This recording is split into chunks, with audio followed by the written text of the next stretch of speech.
Bonjour à tous. Alors dans ce module, nous allons voir comment implémenter et sécuriser un accès VPN et nous verrons également comment implémenter ce qu'on appelle un guest LAN, donc un LAN pour l'accès invité, typiquement par exemple lorsque vous avez un accès Wi-Fi pour des personnes qui viennent chez vous ou dans votre entreprise et qui doivent accéder à l'Internet.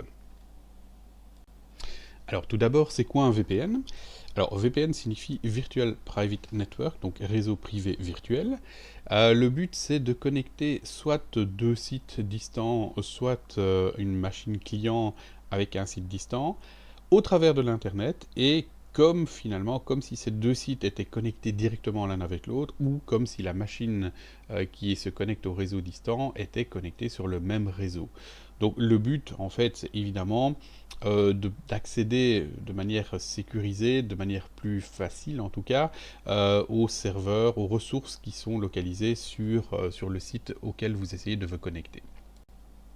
Alors, quand on parle de VPN, on pense très souvent à chiffrement, mais les tunnels ne sont pas forcément toujours sécurisés. Donc, un VPN peut être chiffré. Donc, si on utilise les technologies les plus, on va dire, les plus récentes, donc le OpenVPN, les tunnels basés sur SSL, les tunnels basés sur IPsec, sont évidemment des tunnels qui sont chiffrés. Donc là, ça veut dire que sur l'Internet, même si une personne arrive à capter le trafic que vous transmettez entre votre PC et le site distant, il n'arrivera pas à lire les données qui sont échangées.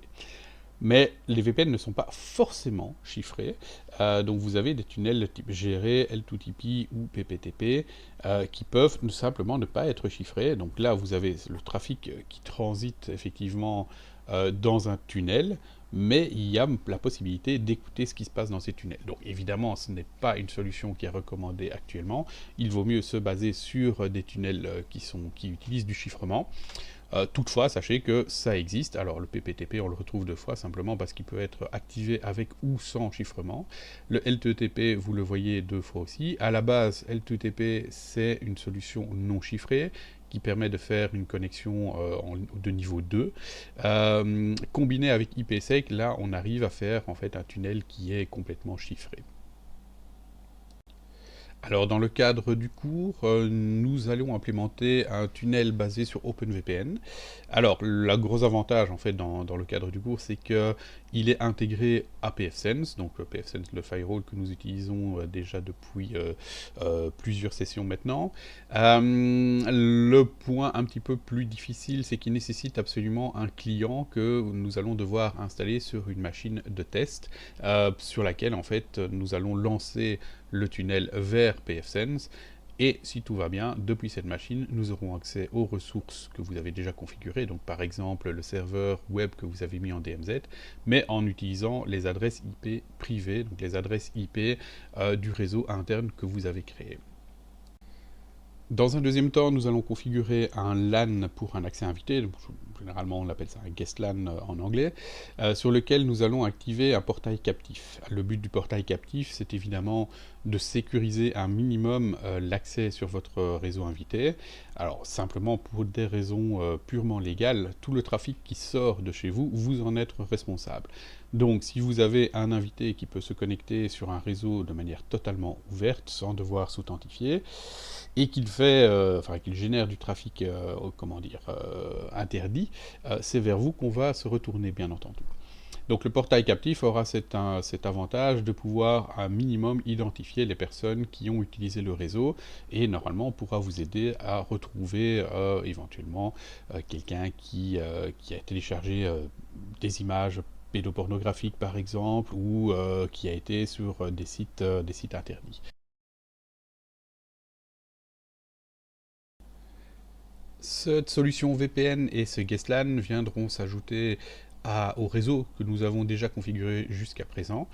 Donc voici un petit résumé. Donc vous voyez quand même que ce que nous avons mis en place est relativement complet, hein. Donc nous avons une partie LAN pour les machines clientes, donc pour les PC on va dire de l'entreprise. Nous avons un espace DMZ pour héberger les services. Nous rajoutons à cela un accès guest pour les visiteurs et un accès VPN pour ce qu'on appelle en anglais les road warriors, c'est-à-dire les personnes qui sont soit en télétravail, soit les vendeurs qui sont régulièrement en clientèle et qui doivent pouvoir se connecter sur le réseau d'entreprise. La liste des tâches à faire, donc configurer l'accès VPN sur pfSense. Pour ce faire, vous pouvez de nouveau simplement regarder par vous-même avant de vous plonger dans le step-by-step. Le step-by-step vous décrit effectivement comment configurer tout cela. Je vous rassure déjà d'emblée, la grande chance que vous avez, c'est que dans pfSense, pour configurer OpenVPN, il y a la possibilité d'utiliser un wizard, et nous allons simplement utiliser ce wizard. Alors, nous allons pas rentrer dans les détails, donc le but du cours ici, c'est plutôt de vous montrer ce qu'est un VPN, à quoi ça sert, qu'est-ce que ça va vous permettre de faciliter comme accès. Maintenant, évidemment, OpenVPN, c'est du SSL, c'est beaucoup de chiffrement, donc il y a beaucoup de paramètres, on ne va pas rentrer dans tous les détails du paramètre. Nous allons simplement suivre ici le wizard pour configurer le VPN et voir en fait que depuis l'extérieur, vous pourrez accéder à vos ressources internes en utilisant votre adressage IP interne. Ensuite, nous testerons l'accès. Oui, évidemment, si nous configurons quelque chose, il vaut mieux vérifier que ça fonctionne. Et enfin, pour terminer, on configurera le réseau guest, activerons le portail captif sur ce réseau. Nous configurerons évidemment les règles du firewall de telle manière à ce que les personnes qui se connectent sur le réseau guest puissent faire quelque chose, puisque par défaut, quand vous créez un nouvel espace, un nouveau réseau sur votre firewall, il n'y a pas de règle de firewall, donc ça veut dire que par défaut, la règle est qu'on bloque tout. Donc si vous ne configurez rien, vous aurez un guest LAN sur lequel vous ne pourrez rien faire. Et là aussi, une fois que tout ça est en place, nous testerons l'accès. Voilà, nous allons donc commencer par l'accès VPN.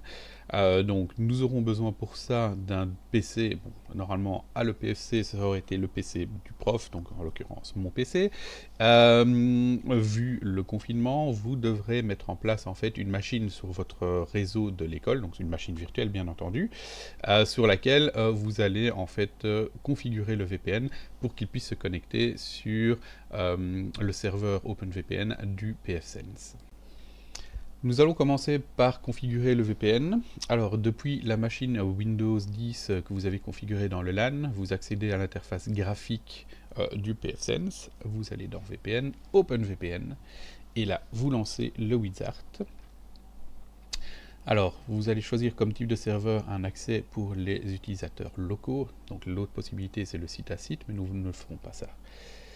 La première chose, OpenVPN travaille avec des certificats. Donc la première chose qui vous est demandée ici, c'est de créer un certificat root qui va permettre de signer tous les autres certificats dont nous aurons besoin. Donc la première chose, c'est de lui donner un petit nom et ensuite remplir les paramètres nécessaires à un certificat. Donc le code pays est à la province, bon c'est parce qu'on parle aussi aux États-Unis bien sûr, la ville, moi j'ai pris Bruxelles bien entendu, et l'organisation, le nom de votre organisation. Prenez le nom de domaine que vous avez défini. Ensuite, vous cliquez sur @newca. Le certificat suivant qui vous est demandé, c'est le certificat serveur, donc qui permet d'identifier le serveur OpenVPN. Donc ça, c'est nécessaire pour s'assurer qu'on est bien connecté sur le serveur sur lequel on désire se connecter justement. Donc là aussi, comme d'habitude, vous donnez un petit nom à votre certificat. Les autres informations sont pré-remplies avec les informations du root CA. Alors, le VPN sera joignable depuis l'interface WAN du firewall sur le port UDP 1194. Vous donnez une petite description de nouveau. Le reste des informations, en tout cas pour la cryptographie, nous n'allons pas y toucher, nous prenons les informations par défaut. Par rapport à la config du tunnel, là il faut donner le nouveau range d'adresse IP dans lequel les utilisateurs qui se connectent en VPN recevront une adresse IP. Donc là, moi j'ai pris par exemple 10.02.0/24, sachant que j'ai 10.00 sur le LAN, 10.01 sur la DMZ. Nous cochons la case Redirect Gateway, ça veut dire que tout le trafic passera dans le tunnel. Nous aurions l'autre option, c'est de ne définir uniquement les ranges qu'on veut router dans le tunnel, mais dans ce cas-ci, pour des questions de facilité, nous allons rediriger tout le trafic dans le VPN. Ensuite, on active la création des règles de firewall et des règles pour la partie OpenVPN. On clique sur Finish, magnifique. Normalement, la configuration du serveur VPN est finie.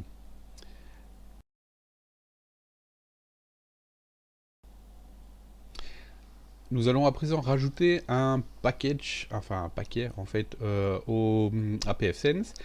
Ce paquet nous permettra de télécharger la configuration, ou même carrément les applications, pour faire fonctionner un client VPN. Donc le paquet s'appelle OpenVPN Client Export, et nous donnera la possibilité en fait de pouvoir se connecter à pfSense en tant que, par exemple, l'utilisateur que vous voulez.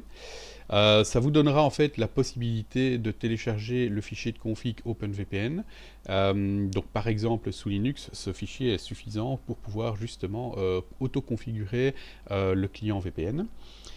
Il y aura aussi évidemment dans ce paquet que vous pouvez télécharger les certificats qui sont nécessaires. Donc de nouveau, je vous rappelle, les certificats servent à identifier non seulement la personne qui va se connecter, mais aussi le serveur sur lequel vous vous connectez. Donc voilà, le paquet est installé. Si je retourne dans OpenVPN, je vois que maintenant j'ai un nouvel onglet qui s'appelle Client Export.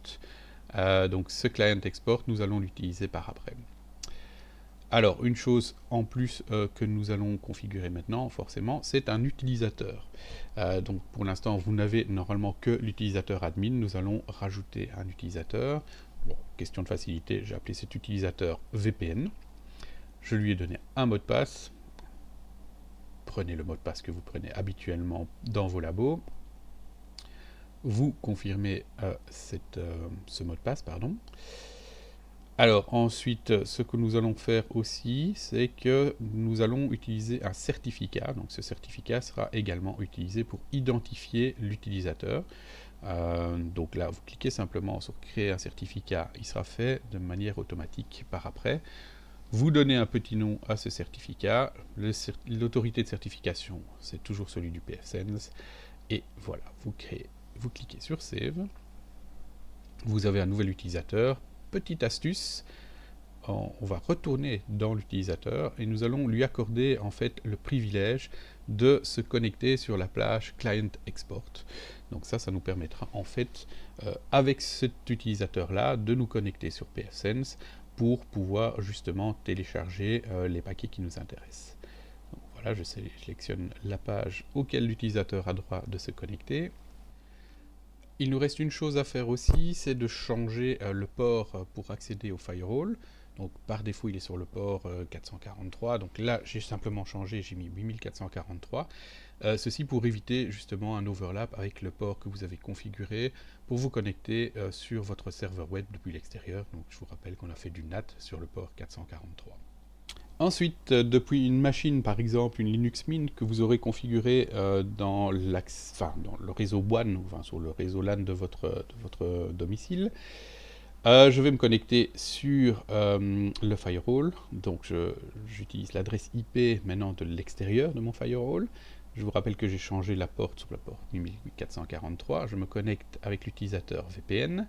Là, vous voyez que je n'ai qu'un seul table, Client Export. Et tout en dessous, je peux télécharger les paquets. Donc là, je vais télécharger le paquet qui concerne Linux, donc le Bundled Configuration.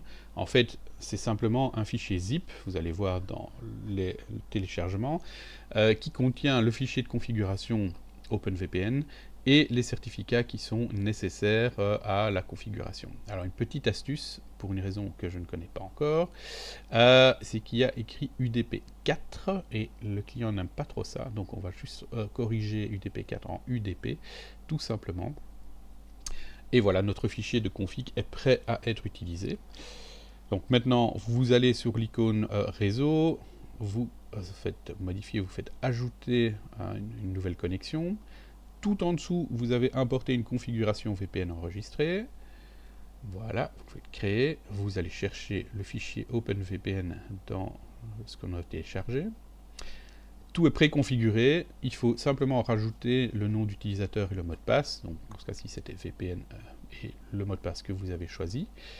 Vous avez aussi une clé qui sert à sécuriser le certificat, lui aussi le même mot de passe. Enregistrer. Donc, voilà, on enregistre les modifications. Et maintenant, pour tester, eh bien, il faut simplement retourner sur l'icône connexion VPN. On lance le VPN qu'on vient de créer. Et si tout va bien, voilà, la connexion VPN a été établie avec succès. Pour vérifier, eh bien, on va lancer un browser et on va se connecter avec l'adresse IP interne du serveur web. Donc dans mon cas, c'était 10.0.1.2. Voilà, déjà là, magnifique. Je sais donc me connecter avec l'adresse interne de mon serveur web. Pour la deuxième partie de ce module, nous allons maintenant configurer le guest LAN. Donc nous allons créer tout d'abord une nouvelle interface sur pfSense. Alors vous allez devoir évidemment créer d'abord cette interface dans VirtualBox et puis ensuite activer cette interface dans pfSense. Donc ici aussi, je vais repartir de la machine Windows 10 du LAN pour me connecter en interface graphique sur pfSense. Alors, préalablement, j'ai créé donc l'interface dans VirtualBox sur le pfSense. Je vais maintenant la configurer. On voit la nouvelle interface, c'est la EM3 qui pour l'instant s'appelle toujours OPT2. Ah, si je clique sur OPT2, voilà, d'abord, première chose, c'est que je vais l'activer cette interface, lui donner un petit nom sympathique du style guest par exemple. On va lui configurer un range d'adresse IP V4. Alors, on avait le 10.00, 10.01, 10.02, prenons 10.03 /24. Voilà. Pas de gateway puisque nous sommes nous-mêmes le gateway. Et c'est parti. Nous avons configuré le guest LAN. Maintenant, il va falloir rajouter également sur ce guest LAN un service DHCP, donc pour pouvoir donner des adresses IP aux machines qui vont se connecter sur ce LAN. Voilà, donc là, un petit problème d'enregistrement. Je pars sur DHCP serveur. Je prends le nouveau réseau guest. Là, je vais activer DHCP sur cette partie-là. Comme d'habitude, le range dans lequel vous voulez attribuer des adresses. Alors là, évidemment, c'est un guest LAN, donc vous pouvez le faire large dans la vraie vie. Bon, ici, vous aurez tout au plus une machine qui va se connecter dans ce guest LAN. Voilà, je sauve. Voilà, mon guest LAN est prêt à pouvoir accueillir de nouvelles machines. Ensuite, la machine que vous avez utilisée pour tester votre VPN, vous allez simplement la déplacer et dans VirtualBox, donc vous allez vous connecter sur l'interface guest de votre pfSense. On va simplement d'abord tester que ça fonctionne. Donc on va couper le réseau, on va le réactiver. Voilà. Et normalement, on devrait obtenir une adresse IP du nouveau range que nous avons attribué au réseau guest. Donc, si je fais ifconfig, j'ai bien une adresse dans le réseau 10.03. Alors, c'est bien beau d'avoir un guest LAN avec un service DHCP qui tourne dessus. Mais évidemment, ici, nous voulons aller plus loin. Nous voulons évidemment pouvoir sécuriser un minimum les guests justement qui peuvent se connecter sur cet espace invité. Donc nous allons rajouter un portail captif. Service Captive Portal. Ajouter. Alors, le nom de la zone, de nouveau, c'est juste un nom. Appelons-le guest. Vous pouvez créer plusieurs zones, plusieurs guest access. Description, voilà, mettez ce qui vous semble le plus parlant.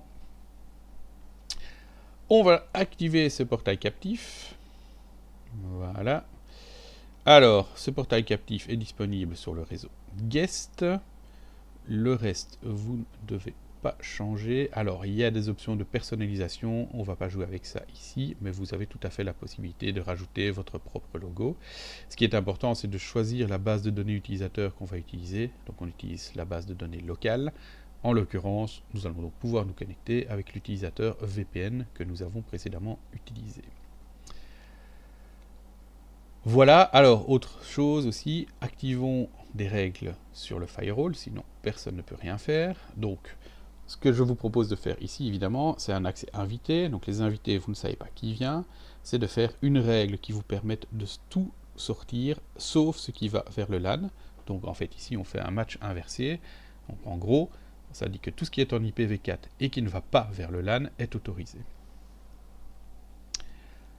Voilà pour la partie VPN. Ce qu'il faut aussi rajouter, donc par défaut, il faut que l'utilisateur VPN ait comme privilège l'accès au portail captif. Alors moi je l'avais déjà rajouté, mais n'oubliez pas d'ajouter ce privilège également pour que l'utilisateur puisse se connecter au portail captif. Nous revenons à présent sur la machine Linux Mint que vous aurez configurée et connectée sur le réseau guest. Donc, côté adresse IP, c'est OK. On lance un browser. Alors là, il y a quelque chose qui apparaît, mais pas complètement, mais c'est encore dans le cache. Ce qu'on voit, c'est que le réseau nécessite de vous connecter à un compte. Vous cliquez là-dessus et vous voyez que vous êtes sur le portail captif de pfSense. VPN, le mot de passe que vous avez attribué à l'utilisateur. Vous faites un login. Et hop, vous allez être redirigé vers la page que vous essayez de joindre, par exemple Google ou autre. Donc voilà, vous avez maintenant accès à l'Internet après vous être authentifié sur le portail captif. Voilà qui termine cette capsule concernant l'accès VPN et l'accès sur un réseau invité avec un portail captif. Alors de nouveau, on n'a pas été dans tous les détails, hein, puisque les VPN en soi, vous en avez de toutes sortes. Hein. Chaque marque a un petit peu aussi son propre système de VPN. Checkpoint, Cisco, Juniper, etc. Ont tous des solutions VPN qui ne sont pas forcément toujours les mêmes. L'avantage, c'est qu'OpenVPN est une solution open source que vous pouvez vous-même implémenter chez vous à la maison. Donc si vous voulez vous créer un petit accès sécurisé vers votre réseau de la maison, eh bien vous pouvez tout à fait le faire. L'accès guest invité, alors ici évidemment on a pu configurer que le réseau, mais souvent c'est combiné avec l'accès en Wi-Fi. Donc vous pouvez rajouter sur ce réseau par exemple un point d'accès Wi-Fi qui permettra en fait aux invités de se connecter simplement en Wi-Fi sur le réseau et ils seront donc automatiquement redirigés vers ce portail captif. Typiquement, vous avez certainement déjà rencontré ce genre de connexion quand vous vous connectez à partir du réseau d'un hôtel ou éventuellement dans un aéroport, etc. La solution de pfSense permet également de créer ce qu'on appelle des vouchers, donc des tickets, des bons, qui vous donnent un code à usage unique pour vous connecter temporairement sur l'Internet. Donc là aussi, vous pourriez tout à fait envisager à la maison pour les gens qui viennent chez vous de créer un accès guest pour qu'ils puissent se connecter sur votre Internet de manière sécurisée et temporaire. Donc ça veut dire qu'avec ce même code, s'ils reviennent devant chez vous pour aller utiliser votre bande passante, eh bien, ils pourront simplement plus se connecter. Voilà, j'espère que vous aurez la possibilité de faire ce labo de manière simple. Et si vous avez des questions, nous en reparlerons